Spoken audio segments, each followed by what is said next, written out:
Welcome back dear students. आज हम कुछ और एडजस्टमेंट जो समायोजनाएं हैं फाइनल अकाउंट की उनके बारे में डिस्कस करेंगे, जिनमें से पहली है क्रय किए हुए माल का बीजक प्राप्त ना होना।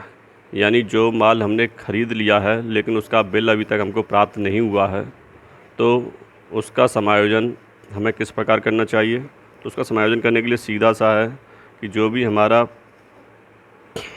क्रय किया हुआ माल है लेकिन उसका बीजक प्राप्त नहीं हुआ, यानी माल क्रय कर लिया गया है और जो अंतिम खाते बनाने की तिथि थी उस तिथि तक हमको माल प्राप्त भी हो गया है और वो स्टॉक में शामिल भी है। जब माल प्राप्त हो गया है और स्टॉक में शामिल कर लिया गया है तो हमारे पास क्या है, माल ख़रीदते समय एंट्री होती है normally purchase account debit to creditor. इसका मतलब परचेज भी बढ़ जाएगी और क्रेडिटर भी बढ़ा देंगे हम। ठीक है, तो इसका इफेक्ट यही पड़ेगा कि आप ट्रेडिंग अकाउंट में परचेज में प्लस कर देंगे उस अमाउंट को और बैलेंस शीट की लायबिलिटी साइड में क्रेडिटर में प्लस कर देंगे। ठीक, इसके अलावा एक एडजस्टमेंट होती है माल को रखने या फिर लौटाने की शर्त पर बेचा जाता है।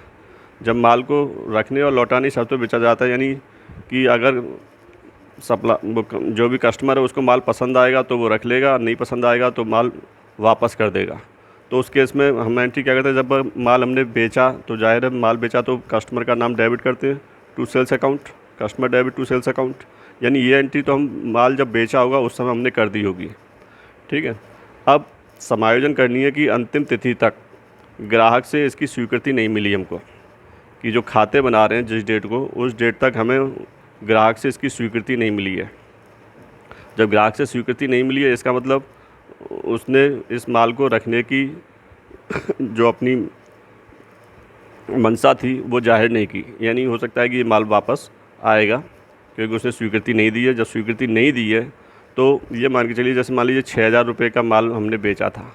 ये जो 6,000 रुपये का माल बेचा था इसकी जो कॉस्ट प्राइस है वो 4,000 रुपये है।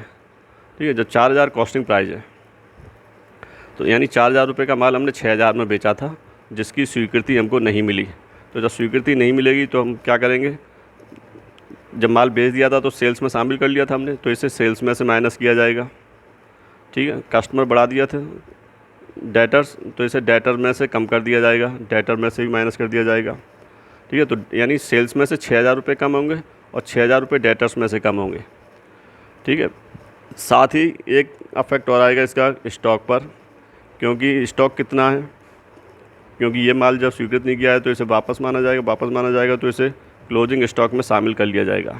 और जब इसको क्लोजिंग स्टॉक में शामिल करेंगे तो कितना, जैसे आपको मालूम 6,000 का 4,000 का माल था, 6,000 में बेचा जा रहा है, इसका मतलब कॉस्ट प्राइस उसकी 4,000 रुपये है। तो 4,000 रुपये हमारा स्टॉक बढ़ जाएगा, यानी 4,000 रुपये स्टॉक में बढ़ा देंगे। ठीक है, इसी को दूसरी तरह से ही कभी कभार पूछ लेते हैं वो, कि जो माल बेचा गया था, ठीक है, 6,000 रुपये का, उसमें से उन्होंने मान लीजिए 4,500 रुपये की जो स्वीकृति दी है। 4,500 रुपये की स्वीकृति देने का मतलब कि उन्होंने ये स्वीकृति दे दी कि 4,500 रुपये का माल हम रख लेंगे, बाकी का 1,500 रुपये का माल वापस करेंगे। ठीक है, तो वापस 1,500 रुपये का माल आएगा तो सेल्स कम हो जाएगी 1,500 रुपये से, डेटर्स भी कम होंगे 1,500 रुपये से। अब स्टॉक कितना बढ़ेगा, यानी स्टॉक कितने का वापस आएगा, जो 1,500 रुपये का जो माल है उसकी कॉस्ट प्राइस कितनी है, 1,000 रुपये। ठीक है, चाहे तो आप ऐसे निकाल सकते हैं कि जब 400 रुपये कॉस्ट प्राइस या 6,000 रुपये का माल बेचा था तो उसकी कॉस्ट प्राइस 4,000 रुपये थी, और जब 1,500 रुपये का माल वापस आया तो उसकी कॉस्ट प्राइस कितनी होगी, यानी 4,000 गुणे 1,500 बटे 6,000। ठीक है, तो इससे कट गया 2 से 3 बार और 3 से 5 यानी 500, 5 दूनी 10, इस तरह से 1,000 रुपये आपकी स्टॉक की वैल्यू आ गई कि 1,000 रुपये का स्टॉक है। ठीक, इसके अलावा नेक्स्ट जैसे गुड्स इन ट्रांसिट दे रखा है कि मार्गस्थ माल का मतलब ये माल अभी हमने माल ख़रीदा है जो कि अभी मार्ग में है। ठीक है, अभी हमको प्राप्त नहीं हुआ है, तो इस तरह के एंट्री जो की जाती है वो मार्गस्थ माल खाता डेबिट किया जाता है और सप्लायर का खाता क्रेडिट किया जाता है। जब मार्केट खाता डेबिट किया जा रहा है और सप्लायर का खाता क्रेडिट किया जा रहा है तो इसे हम बैलेंस शीट की असेट साइड में दोनों ओर दिखाते हैं। ठीक है, दोनों ओर दिखाते हैं, लायबिलिटी साइड में भी और असेट साइड में भी। ठीक, और अगर माल आने से पूर्व इसका बीजक प्राप्त होना, यानी जब माल आने से पहले इसका बीजक प्राप्त हो जाता है तो इसका लेखा तब तक नहीं किया जाना चाहिए जब तक कि माल हमको प्राप्त ना हो जाए। ठीक है, यदि चिट्टे की तिथि तक माल नहीं आया तो बीजक प्राप्त हो गया तो इसको फिर हम समायोजन नहीं मानते। इसके अलावा नेक्स्ट है, जैसे देनदार के प्राप्य बिल के अनादृत होने पर, पहले इतनी देख लीजिए, अनादृत होने पर यानी अगर हमारा कोई प्राप्य बिल था जो कि अनादृत हो जाता है, जैसे मान लीजिए कोई डेटर थे, उससे हमको एक चेक मिला था तो वो चेक हमारा 1000 रुपये का था जो कि BR कहलाता है। ठीक है, अब ये चेक क्या था, ड्यू डेट पर मान लीजिए पेमेंट के लिए जब आया तो उसका अनादरण हो गया। अनादरण हो गया इसका मतलब इस BR का पेमेंट नहीं मिला, यानी इस चेक का पेमेंट नहीं मिला। जब इस चेक का पेमेंट नहीं मिला तो हमारे BR 1000 रुपये से कम हो जाएंगे, माइनस हो जाएंगे BR। ठीक है, और ये पैसा किससे लेंगे, दोबारा डेटर से मांग करेंगे। ठीक है, तो डेटर हमारे प्लस हो जाते हैं। ठीक है, यानी डेटर में 1000 रुपये बढ़ जाएंगे और BR से 1000 रुपये कम हो जाएंगे।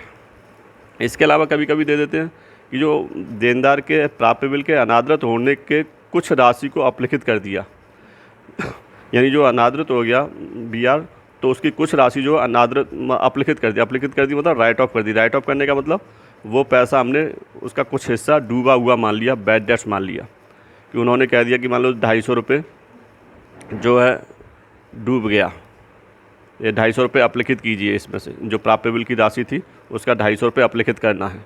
तो 250 रुपये अपलिखित करना है तो इसका मतलब 250 रुपये क्या हो गया, बैड डेट्स। और बैड डेट्स की एंट्री आपको मालूम ही है, बैड डेट्स कहाँ जाता है, प्रॉफिट एंड लॉस अकाउंट की डेबिट साइड में, जो बैड डेट्स हों उसमें जोड़ देंगे और बैलेंस शीट के असेट साइड में डेटर में से घटा कर दिखाते हैं इसको।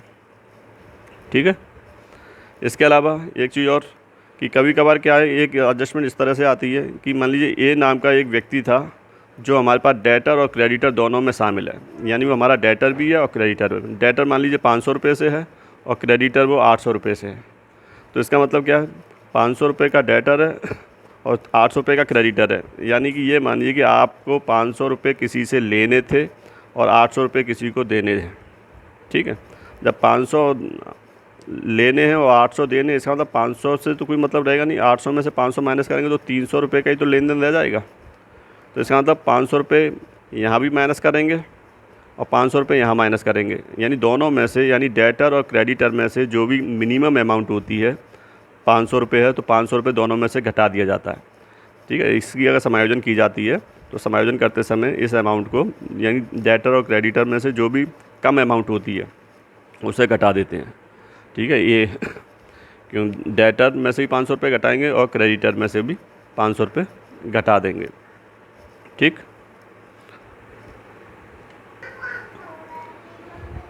नेक्स्ट है deferred revenue expenditure. Deferred revenue expenditure मतलब स्थगित आयगत व्यय। स्थगित आयगत व्यय का मतलब होता है कि कभी कभी समायोजन में दिया होता है कि जैसे मान लीजिए विज्ञापन है, ठीक है, और विज्ञापन पे शुरू में ही ज़्यादा से ज़्यादा पैसा खर्च किया जाता है। जैसे मान लीजिए विज्ञापन पे शुरू में मान लीजिए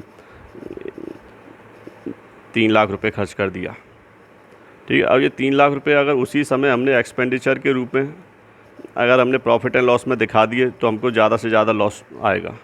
ठीक है, जो कि सही नहीं है, क्योंकि विज्ञापन का जो लाभ है हमको आने वाले कई वर्षों तक मिलना है। ठीक है, अगर मान लीजिए इस विज्ञापन का लाभ हमें आने वाले 3 वर्षों तक मिलना है तो इसका मतलब ये है कि इन खर्चों को हमें 3 वर्षों में डिवाइड कर देना चाहिए। 3 वर्षों में डिवाइड करने का मतलब 3 से इसमें भाग दे देना चाहिए। इसका मतलब 1 लाख रुपए हमें हर साल प्रॉफिट एंड लॉस अकाउंट में दिखाने हैं। ठीक है, तो 1 लाख रुपए प्रॉफिट एंड लॉस में दिखा देंगे, इसका मतलब है प्रॉफिट एंड लॉस का अकाउंट बनाएंगे तो उसमें लिखेंगे 1000 रुपये, ठीक है, विज्ञापन के, और बाकी के जो 2 लाख हैं वो बैलेंस शीट की असेट साइड में दिखाएंगे। ठीक है, यही डेफर्ड रेवेन्यू एक्सपेंडिचर के नाम से बैलेंस शीट की असेट साइड में। फिर नेक्स्ट ईयर जब आएगा तो नेक्स्ट ईयर में फिर 1 लाख रुपये प्रॉफिट एंड लॉस में और असेट्स में फिर 1 लाख रुपये रह जाएगा। ठीक है, और थर्ड ईयर में, यानी फर्स्ट ईयर, सेकंड ईयर और थर्ड ईयर, यानी इस खर्चे को हमें 3 सालों में दिखाना है। पहले साल में प्रॉफिट एंड लॉस में 1 लाख, ठीक, और 2 लाख रुपए असेट साइड में। दूसरे साल में फिर यहाँ 1 lakh profit and loss account में और असेट साइड में 1 लाख, और तीसरे साल में फिर 1 लाख रुपए और असेट साइड में कोई बचेगा कुछ नहीं, क्योंकि 3 साल में राइट ऑफ हो गया। ठीक है। या कभी कभार ये दे देते हैं, जैसे विज्ञापन है और उन्होंने दे रखा है विज्ञापन मान लीजिए 3 लाख है, ठीक है, और समायोजन में कह रखा है कि विज्ञापन का 1/3 भाग अपलिखित कीजिए। अपलिखित कीजिए का मतलब राइट ऑफ कीजिए, ठीक है, राइट ऑफ कीजिए। इसका मतलब जो विज्ञापन है 3 लाख के, तो 3 लाख में से 1 लाख रुपए हमें राइट ऑफ करना है, यानी 1 लाख रुपए हमें प्रॉफिट एंड लॉस अकाउंट में शो करना होगा, ठीक है, और 2 लाख रुपए हमें बैलेंस शीट की असेट साइड में दिखाने होंगे, ठीक है। तो इसे इस तरह से हम शो करते हैं कि जो 2 लाख रुपये बैलेंस शीट की असेट साइड में दिखाए जाएंगे, ठीक। Thank you very much.